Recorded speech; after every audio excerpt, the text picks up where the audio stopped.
navuga ko hari amahoro iwacu mu gihe tubanye neza n'abaturanyi. Navuga ko umuntu ataba yicura yuko ahura n'uwo badasangiye ubwoko. Kama naona hakuna watu wenye kushikilia silaha. Kama kuko security, tutasema amani iko.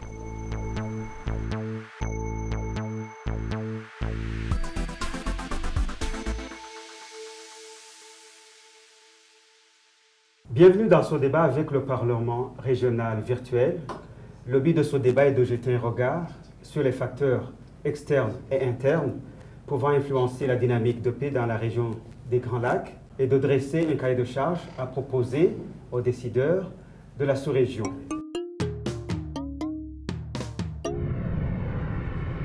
Dans notre débat, nous allons jeter un regard sur la pression démographique dans la sous-région avec les conflits fonciers qu'elle génère. Pour aborder cette question, nous avons sur ce plateau des artisans de paix venus des 3 pays de la sous-région. Et sans tarder, peut-être je vais pouvoir présenter mes invités. Le tout premier qui est à côté de moi, c'est M. Rugira Nyagatotora. Il est des hauts plateaux de Minembwe. Il est artisan de paix au sein de l'association de développement et de paix endogène à Depay. Il est aussi président de la société civile dans le Minembwe. Notre deuxième invité, c'est Philbert Vitukubitingabo. Il est étudiant en droit à l'Université libre de Kigali, ULK. Il est du district de Kamoni. Ensuite, il est artisan de paix au sein de l'association ADRI. Ça signifie Action pour le développement rural intégré. Plus précisément, c'est Doharani Ramadiambele Mutiaro, du AMIC ADRI. Angèle Nizeimana, vous êtes fonctionnaire au ministère de l'Énergie et des Mines. Madame Angèle travaille au LACA, c'est le laboratoire de contrôle et d'analyse chimique. Elle est aussi représentante du collectif des associations féminines dans la commune de Moussaga. C'est au sud de la capitale Bujumbura, c'est une commune urbaine. Elle est aussi artisan de paix dans cette même commune urbaine du sud de la capitale Bujumbura. Cher public, je ne vous ai pas oublié. Aujourd'hui, vous êtes principalement constitués des artisans de paix venus des 3 pays de la sous-région. Il s'agit de la République démocratique du Congo. Moi, j'ai envie de vous dire, j'ai envie de vous saluer Ndengeni Nimbote, Hamdambo. Et nous avons des invités venus du Rwanda. Abaharira Amajyambere, murakomeye? Yego n'abarundi murakomeye? Mugira amahoro. Nous avons dans ce débat 3 segments. Dans le premier, nous allons voir ce qui se passe un tout petit peu au Burundi avec la pression démographique telle que perçue par notre ami qui nous vient du Minembwe. Il est artisan de paix, il s'appelle Rugira.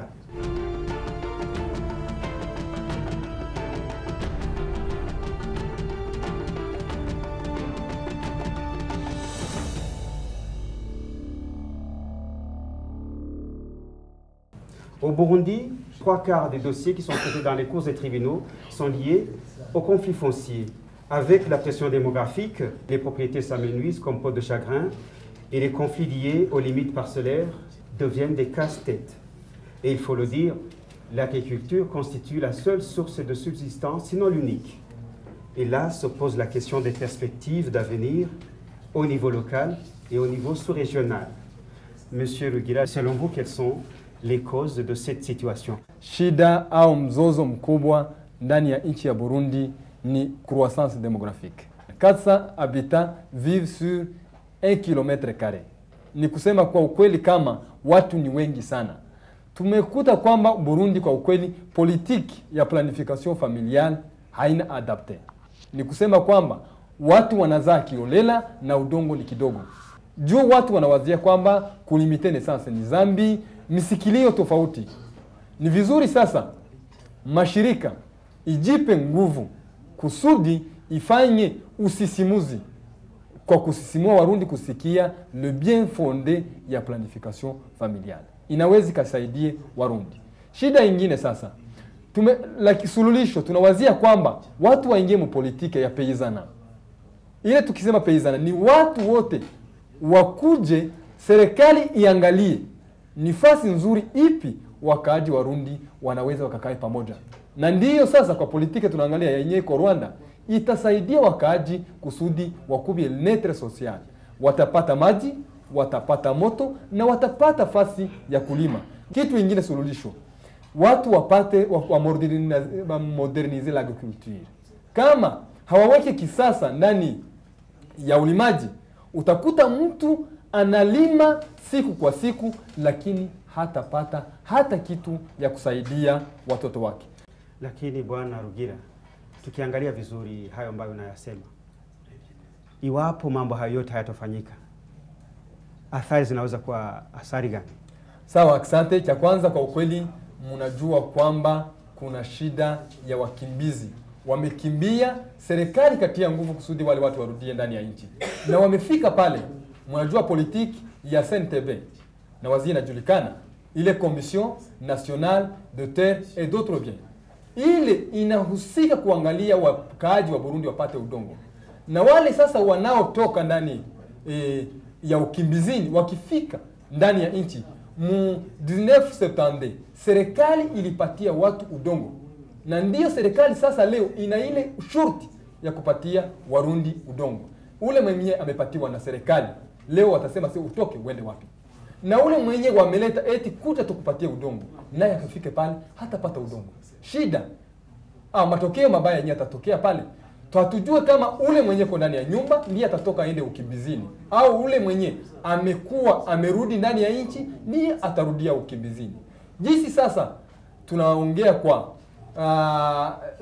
paix au-delà des frontières, ile italeta shida ndani ya communauté ya Grand Lac. Wakikimbia wakitoke huko wanaingia nchi ya Kongo, wakiingia nchi ya Rwanda, wakifika hapa tutapata ni wapi tutawatia. Na ndiyo sasa inaleta vurugu ndani ya nchi la maziwa makubwa. Oui, Madame Angèle Nizeyimana, vous venez du Burundi, venez d'entendre ce que notre ami Rugira, qui nous vient du Congo, vient de dire. Kubwawe ivyo avuze uvyumva gute? Ivyo ashoboye kuvuga umugezanje yatondaguye byinshi kandi yabishitse ko byinshi n'ukuri. Nagomba kongera ko kuri ibi byerekeye abahunga n'abahunzi bahunguka n'abahungiye mu gihugu n'abandi basanzwe bari mu gihugu. CNTB hariho ikibazo kihari yabivuze, kuko mu by'ukuri mu 72 hahunze abahutu, nibo bahunze, abatutsi nabo nibo basigaye i Burundi. Iyo leta rero yashe guha amatongo abatutsi basigaye mu Burundi. Ubu rero umuhutu yaje guhunguka, CNTB iza gufata umututsi ko hava ariko ntimwereka haje. Rero ikibazo kigaruka amoko, kuko ikibazo c'amoko i Burundi cyariko kirarengana. Ariko nabuciriyemwo hariho n'abahutu usanga bakugwa muri ayo matongo. Ego, ariko en general ku bwinshi n'abatutsi basigaye mu matongo y'abahutu. Abahutu kandi bo beshi bahunze nibo bahunguka. Rero igituma bishira kuzana n'uwo muhutu ntagira amahoro naho bohamoha, kuko ari umwene wabo w'umututsi. Uwo mutu ntiyabishaka ko mwene wabo w'umututsi nawe ahunga, kuko hogaruka ingaruka mbi. Ni naco gituma duhamagariwe gufashanya nk'ibi bihugu bitatu turi kumwe n'uno munsi, gufashanya abartiza de la paix, abantu des associations civiles, ama société civile n'abandi n'abartiza de la paix, tukagira ico dufasha mu biganiro by'imisi yose kugira umuhutu n'umututsi Burundi ntibasubire gupfa iyo guverinoma iri kirabikora nabi, ariko tugume duhana inyigisho kugira ngo tubumbatirane, kugira ngo izo nsiguro zitaboneka muri CNTB zireke gukora uko bikenewe. Kumbura ico nico cumviro cawe. Peut-être je me tourne du côté du public, il y a des Burundais parmi vous, il y a des Rwandais, il y a des Congolais, et je ne sais pas si quelqu'un aurait une certaine réaction et un avis contraire, peut-être une réaction, je ne sais pas. Oui, s'il vous plaît. Si j'ai bien suivi, Monsieur Rugira, qui avait dit sur le problème de la terre lié à la croissance démographique au Burundi, il a donné certaines recommandations. Il y a le gouvernement, il y a les associations, les ONG, les membres de la société civile, ainsi que la population. Toutes ces recommandations seront-elles adressé à un tel groupe ou comment? Monsieur Rugira, je ne sais pas si vous pouvez tenter peut-être une réponse. Kwa ukweli serikali ndiyo ya kwanza kusudi imalize ile shida ya udongo, na wale sasa wanawasaidia ni mashirika. Mashirika inasaidia, lakini kitu ya kwanza kutafuta uzima nzuri ya waraia ni serikali. Oui, il y a une autre petite réaction, madame, peut-être. Uhaba wa udongo, watu wanaweza kamata pia kufanya, wanafundishiwa kazi za mikono, kwani hata wanafanya ile limitation ya naissance na wanalima. Si wote ambao wataweza kulima, kuna kwa wengine ambao wanaweza fundishiwa kazi za mikono, na hizo kazi zinaweza kuwasaidia kupata pesa na wataweza kuchunga jamaa yao. Je ne sais pas s'il y aurait une autre petite réaction. Oui, monsieur. Mes deux préoccupations, c'est savoir s'il y a eu l'enregistrement des terres au Burundi. Deuxièmement, d'où est venu cet outil qui occupe la partie qui était occupée par les Hutus. Merci, je vous remercie. Monsieur Rugira, peut-être une petite 30 secondes peut-être. Ne dépassez pas. Parce que le temps commence à finir. Je pense que mon shirika yenye tunatumika ama mon projet Peace Beyond Borders ni kusema kama wakaaji au serikali maleta kenyina ina hiyo shurti ya kuangalia la citoyenneté plus que l'identité. Hatuna hapa kusudi tuige juu ya Muhutu au Mututsi, lakini partant de l'analyse il y a des conséquences néfastes juu hii kitu ya udongo kama haipate suluhisho. Burundi enregistrement uno kenye kinaonekana ni kusema kama serikali inapana udongo mara mbili.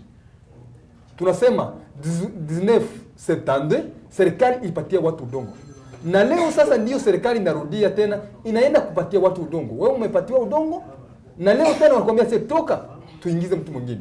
Hiyo ndio shida. Kitu kingine, serikali ni ina hiyo shurti ya kushughulikia wakaaji, na ndio maana sasa tunaona kuko election 2015 udongo on a peur que itakuwa enjeu électoral. Bah, pour le moment, peut-être je vais inviter le deuxième orateur, Monsieur Philbert Fitungu Bitingabo. Peut-être je demanderai à ce que peut-être il vienne, il puisse venir à côté de moi.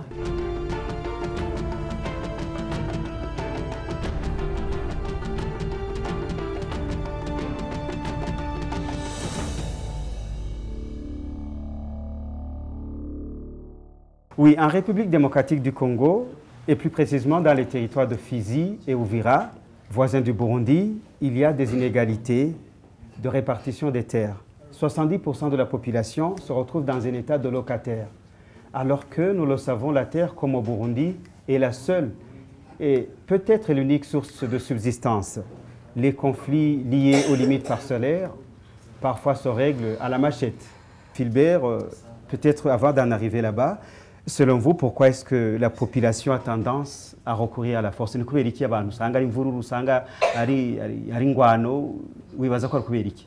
Ntekereza yuko impamvu ya mbere ni ukuba abaturage mu by'ukuri baba bafite akababaro, wenda bitewe n'inzira akarengane kabo kanyuzemo. Niba umuntu yakabaye afite ubutaka cyangwa se uburenganzira ku mutungo runaka akabubura kubera byanyuze mu nzira zidasobanutse, umuntu agira reaction zitari nziza. Niyo mpamvu ntekereza yuko imvururu zikomeza zikabaho. Ariko ikibazo kiri cyane ku mpamvu zitera kuba aba baturage bagira reaction mbi. Umuntu afite umutungo hanyuma akawubura kubera urugero akarengane gashingiye kuri ruswa cyangwa se ku cyene wabo n'ikimenyane, urumva ntago yabura kugira akababaro no kureagisa nabi. Yego, ku bwawe none ubona ho kugwa iki? Umuti numwe ariko unyuze mu nzira ebyiri. Icya mbere nuko leta ikwiriye gukora kunoza amategeko agenga ubutaka muri rusange. Hanyuma icya kabiri, leta ikwiye nanone gushyiraho ingamba zo gukora ubushakashatsi kugira ngo hamenyekane ibyo bibazo bimeze gute, abantu barenganijwe byanyuze mu zihe nzira. Hanyuma hamara gukora ubushakashatsi bwimbitse, leta igafatanya na société civile mu gushakira umuti ibyo bibazo hashakirwa ineza y'abene gihugu. Ariko ibintu by'ibipanga cyangwa ingwano bakabivamo.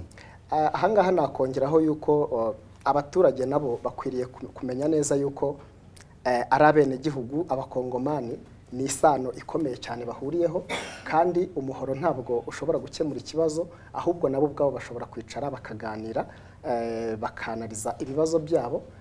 Ntekereza yuko ari nayo nzira turimo P.O.D.R. de frontière, abantu bagomba kwicara bakaganira bagashakira umuti ibibazo byabo. Ubona ingaruka zishobora kubiziha icyo kibazo kiba kigumye gutyo? Birumvikana ingaruka ni nyinshi kandi nimbi. Urumva niba abaturage bahora mu mvururu, harimo no kuba imvururu zishobora kuba ndende cyangwa se zifata intera ikabije abantu bakicana, ariko harimo no kuba mu gihe bahugiye mu mvururu gusa ntibabona umwanya wo gukora ngo biteze imbere, bityo iterambere ku muntu ku giti cye ndetse no ku gihugu iterambere rikadindira. Ahangaha twavugamo byinshi, abana batajya mu mashuri ndetse n'inzara muri rusange, kuko niba abantu batabashije gushyira ibitekerezo n'imbaraga hamwe kugira ngo bakore biteze imbere, birumvikana yuko ari bo ubwabo n'igihugu bizadindira. Murakoze. Monsieur Rugira, peut-être vous avez entendu les réactions de notre ami qui nous vient du Rwanda. Vous venez de la République démocratique du Congo et plus précisément dans les plateaux, dans les hauts plateaux de Minembwe. J'aimerais savoir votre réaction par rapport à ce qu'il vient de dire. Unaona ni lipi ambalo unaweza kusema kuhusu mambo haya ambayo natutangazia sasa hivi? Kwa ukweli ni moja wapo kwa shida zinatukumba hapa ndani ya nchi yetu ya Kongo. Kitu tunaweza tukaongeza kwa ukweli, corruption kwa ukweli, rushwa. Unakuta ule mtu mwenye acquis de droit ya kitu, unakuta kuna kuwa zingine karatasi za maguru. Hiyo nayo inatuma na injustice sociale. Kama mtu anasema anaenda kuparke, anaenda ku justice, anasema kama shida yangu ni hii, anaona hakuna suluhisho, chenye kinakuwa ni nini? Ni vengeance. Il va chercher des solutions lui seul. Na ile culture ya non violence ingaliki chini. Mtu anawazia kama suluhisho ni yeye kulipisha kisasi. Na kusudi sasa kupatikane suluhisho, cha kwanza kwa ukweli ni serikali kukamata azimio kali kusudi wakaaji wote tukuwe na amani. Kitu ya pili, ile problemi ya corruption, shida ya rushwa isimame, mwenye uhaki apate uhaki wake. Kitu ingine, kama mtu anaenda mu justice imurande ukweli yake, mwenye ana hiyo ukweli aurudiane, na ndiyo itapunguza shida. Na hiyo udongo sasa, kama shida, mtu kama sina nyumba, ni nini itatuma kama mimi nitakuwa kama sawa refugee? Lakini nimejenga nyumba yangu, wakaniambia kama kuna vita vinakuja, mimi nitafanya nguvu kusudi vita sikuje. Cher artisan de paix, votre voix compte. J'aimerais avoir vos réactions. Oui. Il existe parfois, il y a des terres qui sont minérales et que vous trouverez l'État parfois déloge certaines autochtones ou soit la population locale du milieu pour exploiter les minéraux là. Et on se dit qu'il y a une indemnisation. Oui, et ça devient une source de conflits. Et là, vous trouverez la personne commence à chercher aussi la solution saine. Il y a aussi le problème de l'héritage. Vous trouverez les gens s'entretiennent à cause des héritages liés à la terre. Et là, ça pose toujours des problèmes auxquels nous, en tant qu'artisans de paix, nous avons toujours participé à de tels problèmes et apporté des solutions palliatives dans la médiation et la réconciliation. Et qu'est-ce que vous proposez vous-même, peut-être? Ce que je propose est que seulement l'appareil de la justice dans ces trois pays, non seulement au Congo, mais aussi au Rwanda et au Burundi, que ces appareils puissent fonctionner convenablement dans la justice avec l'équitabilité. C'est ça. Je vous remercie. Peut-être il y avait une autre réaction. Oui, madame. Nk'abantu bavuye mu Rwanda, ikibazo cy'ubutaka twebwe ni butoya ariko nta bakibwicaniramo. Numvaga twaha inama leta ya Kongo uko babikoze u Rwanda bakazabigerageza. Ni ukuvuga ngo habayeho ibarura ry'ubutaka, buri wese afite certificat y'ubutaka bwe. Bakoze nk'ibyo byazoroshya ubwicanyi cyangwa n'ibindi bikomoka ku butaka. Oui, un nœud de papillon. Et en rapport avec ce problème de la terre, particulièrement au Congo, et les parcelles sont encore disponibles, c'est bien. Il reste alors à faire une bonne répartition de ces terres. Et nous savons aussi qu'il y a ceux qui ont des grandes terres, mais qui ne les exploitent pas. Dans ce moment-là, il faut qu'on les donne au prix nécessité. Ça serait mieux pour les exploiter. Merci. Madame? Je voudrais proposer quelques pistes de solutions, comme nous l'avons aussi traité dans nos milliers de provenance. Il serait mieux tout d'abord de renforcer nos sensibilisations, nous en tant qu'artisans et membres de la société civile, renforcer nos sensibilisations par rapport aux droits de la personne.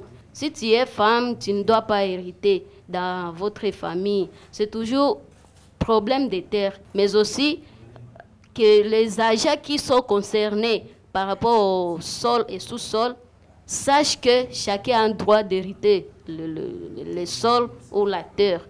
C'est ça ma proposition. Mais je me dis qu'en attendant que peut-être il y ait cette révision, alors je me dis qu'il y a d'autres préoccupations.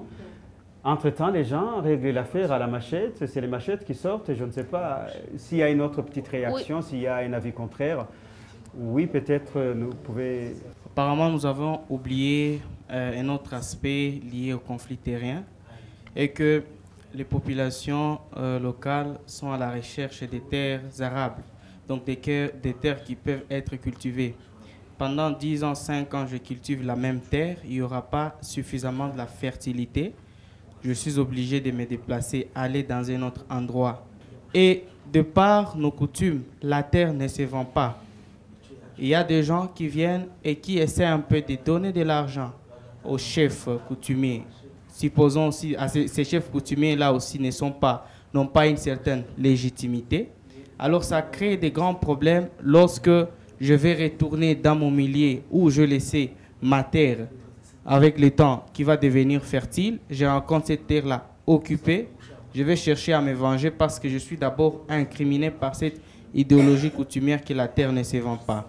Je vais pour donner des solutions. Je pense que la question de la terre, c'est une question tellement trop délicate. Et ça nécessite une tolérance mutuelle, mais aussi le respect des autochtones de la place. Si je me déplace et je suis en quête de la terre, ce n'est pas une question de venir m'imposer, c'est une question de venir parler avec l'ayant droit de cette terre-là. Et loin de là, il y a nos chefs coutumiers, il y a des leaders qui doivent beaucoup fort travailler. Et nous, en tant qu'artisans de paix, on essaie aussi de montrer la manière de résoudre ces différents conflits d'une manière pacifique, pourvu que ça profite à tout le monde. Muri Congo uza gusanga hari abafise amatongo manini manini abandi bakenye, harakwiye ko leta yotunganya politike nshasha kubw'amatongo. Bagi bafise manini manini bakayasatura bakagira ibigwati n'ibisagara nkuko mu Burundi babigize. Mu Burundi kugira ngo batere umuti ico kibazo bariko baragerageza kuraba hajya ahantu hatari ko harakoregwa bakagerageza kwasatura ibigwati, kwasatura bakubaka nandi ma parcelle. Ivyo bizotuma ingorane ipunguka. Ikindi kandi kubera yuko bajya bacaja mu byo kwicana ruko babuze ico bakora, hamwe leta yotunganya ivyuko haboneka ubuzi bwinshi bakagwiza ubuzi, ubwo buzi naho nyene ntibutangwe ku kimenyane, bakanagerageza no kurondera ubuzi hariya mu misozi dans les milieux ruraux. Ivyo birashaka gutuma haba ikintu cita agahembwe ku ngorane z'amatongo. Nous allons arrêter là avec les réactions. Il y a trop de réactions. Le débat, ça suscite beaucoup d'émotions aussi. Nous allons céder la place à Madame Angèle pour que peut-être nous puissions voir ensemble ce qui se passe dans d'autres pays.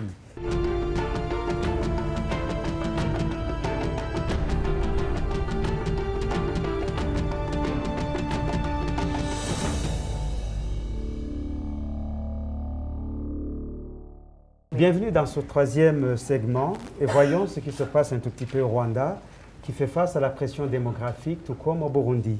Le Rwanda qui est en passe de devenir un pays émergent, il est sur la lancée, il est sur la piste.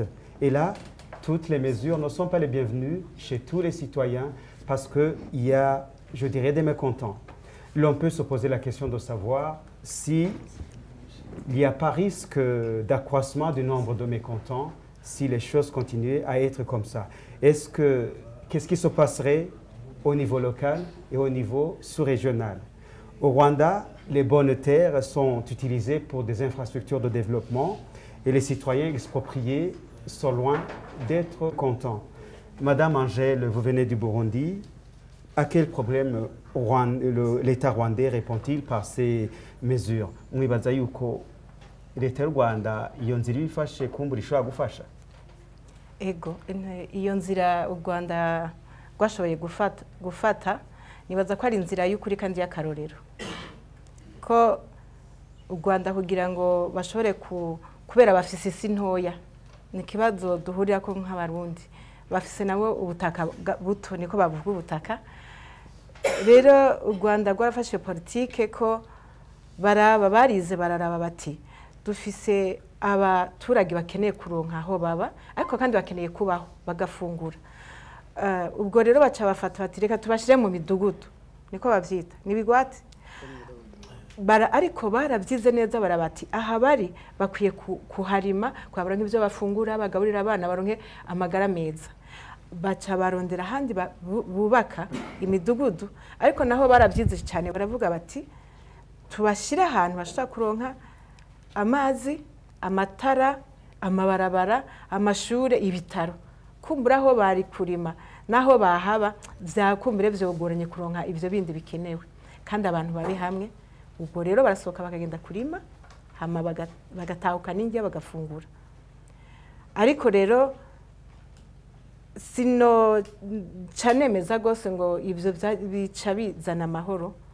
Yego bavuga ngo nta vyera nka de. Nta vyera nka de. Nibaza yuko nta nyambi buragahonzi bidahizwe. Nta nyambi buragahonzi nta sato ibura hano na hamwe nta mwongo buri sato bitahizwe. Urumva rero nubwo ari vyiza hariho abandi nabo bashobora kuba binumiye ntibavyumve kumwe n'abandi. Hari kindi rero naco kindi nabonye naco ciza mvuga kandi ariko nkagira ko ni vyiza n'ibitari vyiza barashize ku itegeko ryo gutorana ry'umwigeme n'umuhungu ko bangana bose. Baravuga bati ni vyiza kandi ni vy'ukuri turabishima kuko mu Burundi ivyo biracari ingorane kuri twebwe.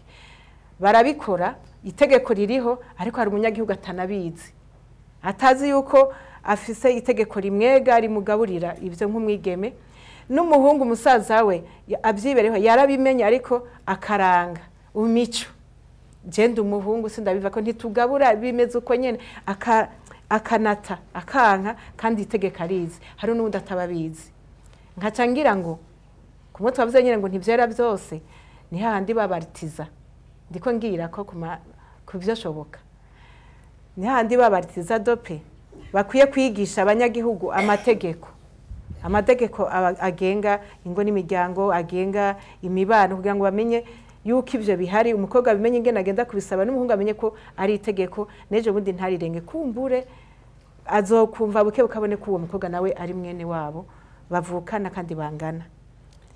Ariko tubiravye neza muri kazoza kumbura ico kibazo wavuze ingorane zitari nke hari habidoga mugabo akaguma bahoze kumbura ivyo bidatoriwe umuti kugira abantu bose bashobore kuronka agatonga ahantu bashobora kuba nta mwana n'ikinono niko bavuga.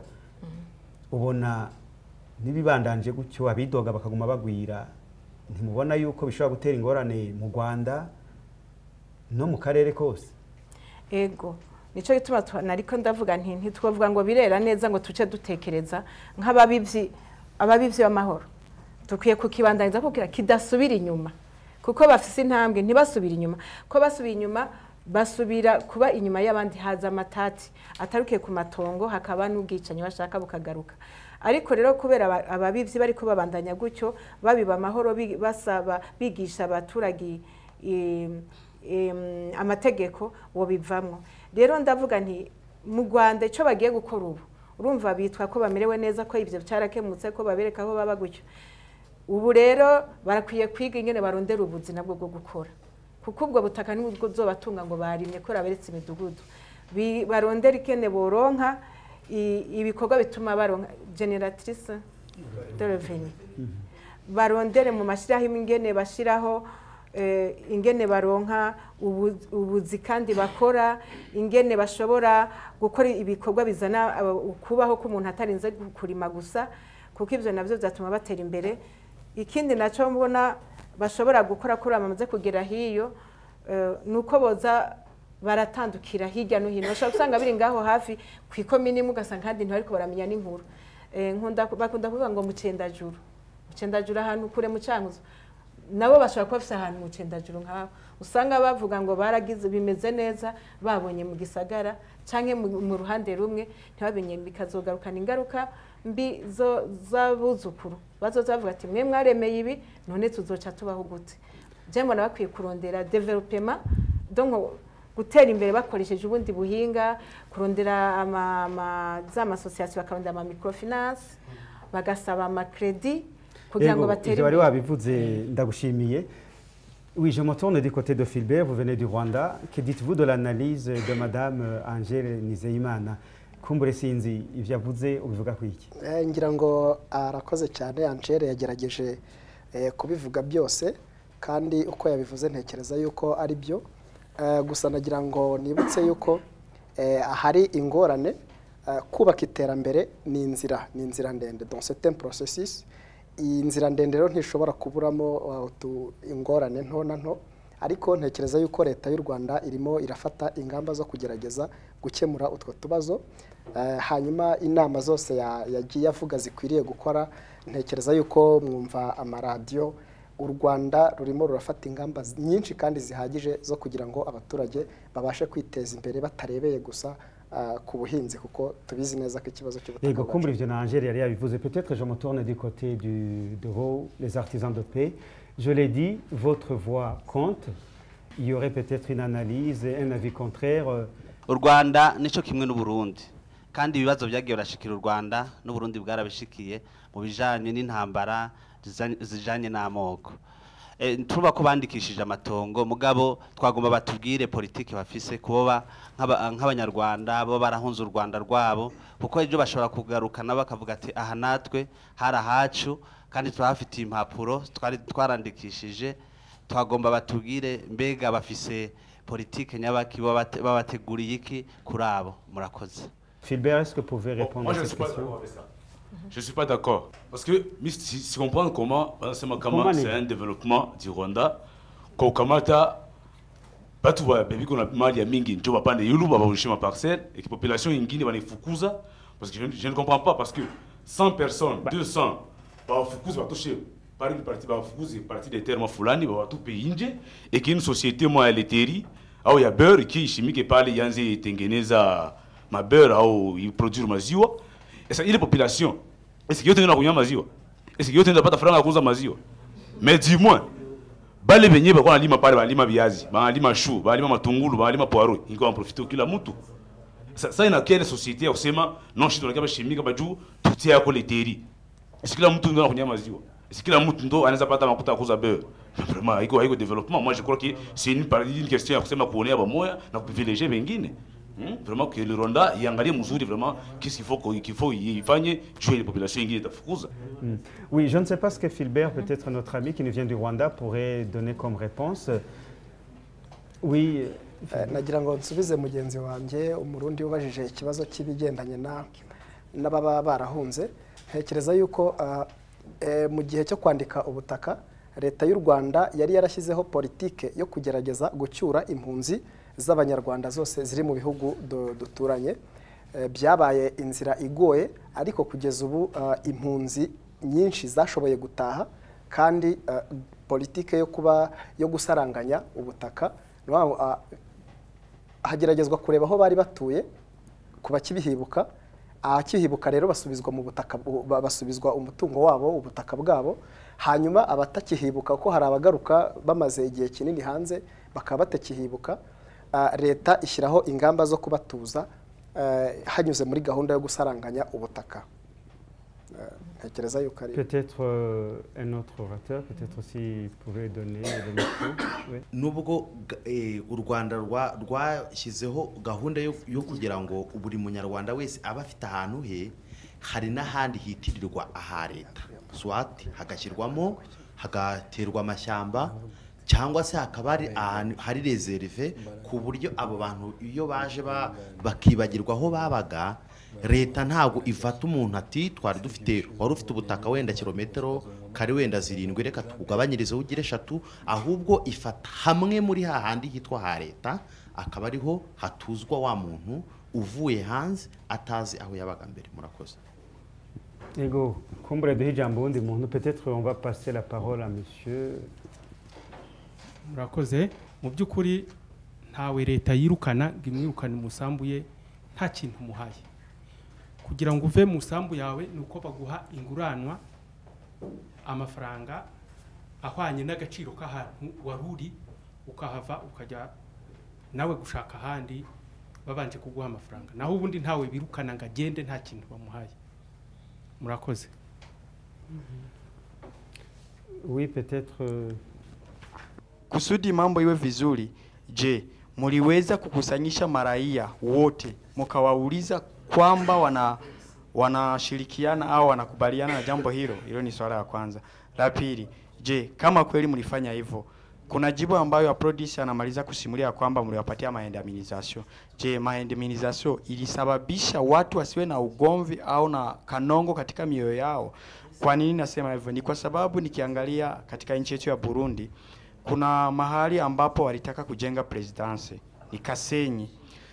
Waliweza kupana maendamization, lakini maraia waligumuka sana hivi kwamba wanasema hizi pesa ambazo mnatupa ni hela kidogo, afadhali mngetupa zingine maparsele mnatujengea.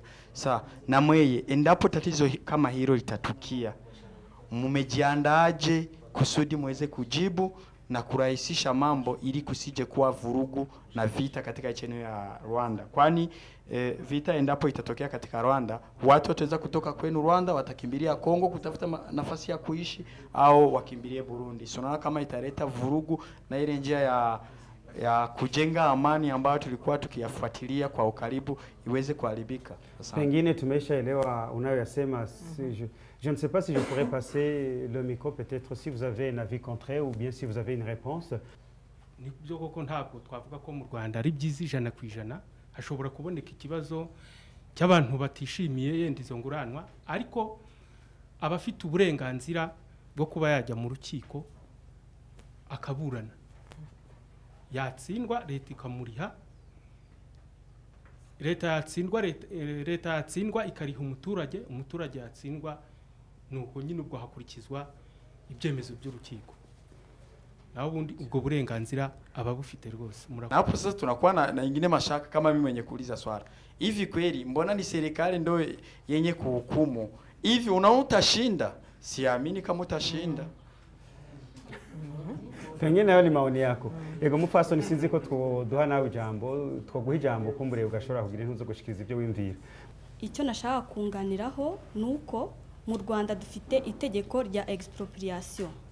Turarifite kandi itegeko murabizi rijya gusohoka muri official gazette ryabanje abadepite baryizeho. Iryo tegeko rero uko rimeze, barabanza mu gukora expropriation, icyambere barabanza bakigisha abo baturage bagiye gukorerwa iyo expropriation. Bakoresha inama, umuturage wenda aho azagira ikibazo nuko koko habayeho sensibilisation. Umuturage iyo agize ikibazo nibwo wenda ikibazo gikunda kuboneka mu kumwishyura amafaranga angana wenda n'ubutaka bwe. Niho mugenzi wanjye yababwiye yuko ashobora kujya kurega yatishimiye amafaranga bamuhaye. Murakoze. Chers artisans de paix, je vous remercie beaucoup, vous avez été génial. Et l'idée que je retiens aujourd'hui, c'est que votre voix compte et tout ce qui reste, c'est peut-être de demander aux décideurs de décider. Je vous remercie.